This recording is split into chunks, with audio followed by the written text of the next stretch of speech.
what a wonderful car. It looks as if it had won the Grand Prix d'Elegance many years ago. Oh, it did. It was built for Royaume-Uni. You know, the bullfighter. He had it made this way so he could stand up and take bows. He only got one ride in it, bequeathed it to me on his deathbed. Well, here's to Royaume-Uni. I hope you like champagne. You mean it's yours? Well, I gave it to my former chauffeur, the fat bandit in the front seat. Harry, look at that wonderful villa. Well, that was Brady Crampton's. Oh, you mean Lord Crampton, in Gloucestershire.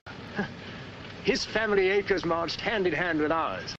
Gloucestershire, the cathedral towns, trout fishing, garden parties. What a beautiful life. You know England well? Emotionally, I am English. I serve tea every afternoon with crumpets, and I've always kept up my subscription to Country Life and to Tedler. Trouble with England, it's all pomp and no circumstance. You're very wise to get out of it. Escape while you can. Well, I'd hardly describe myself as escaping. Simply so happened that a relative of mine, first cousin actually, who died recently, happened to be the owner of a coffee plantation. Africa's the place now. You talk about the diamond boys, the gold boys. They just skimmed a little off the top. The potential mineral wealth of Africa's hardly been scratched. Now, there is a villa. Big. Well, that's the Villa Capriccio, famed in song and story, a 3-star attraction in Baedeker. Whose is it? Well, the bank's on it now. It used to be mine. Yours? Yes, I bought old Charles over from Fouquet's. You know, the old Fouquet's, to run it for me. Then when I decided to pull up stakes, I bought in this restaurant we're going to. Least I could do to show my appreciation.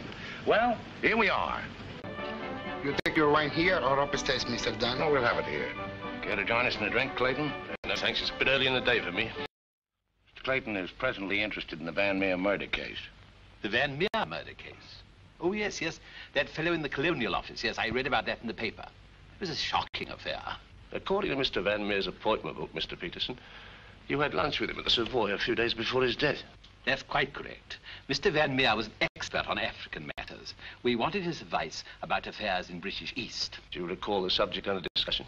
Vaguely. Crop yield. The native labor situation. Inches of rain. Vaccination. Shorts. How long had you known Mr. Van Meer? Oh, a couple of months. We met half a dozen times. Did he ever make mention of any enemies, business or otherwise? Did he say anything about romantic attachments? I mean, did he name any women? No. I should have been very surprised if he had done. Mr. Van Meer struck me as being every inch a gentleman. Oh, of course, of course. Well, that's all. Unless somebody has anything further to add. I have. I think you ought to know that the business of one of these businessmen is murder.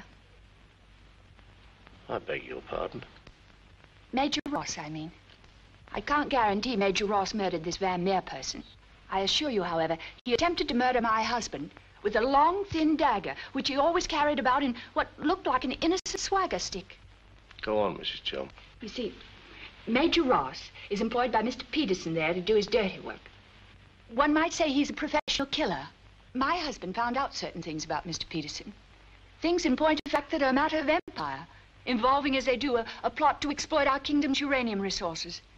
And that's why Mr. Peterson decided to have him done away with. Don't run away, Mr. Peterson. That's always tantamount to a confession of guilt. Tantamount is what I call it. More champagne, Clayton? No, thank you.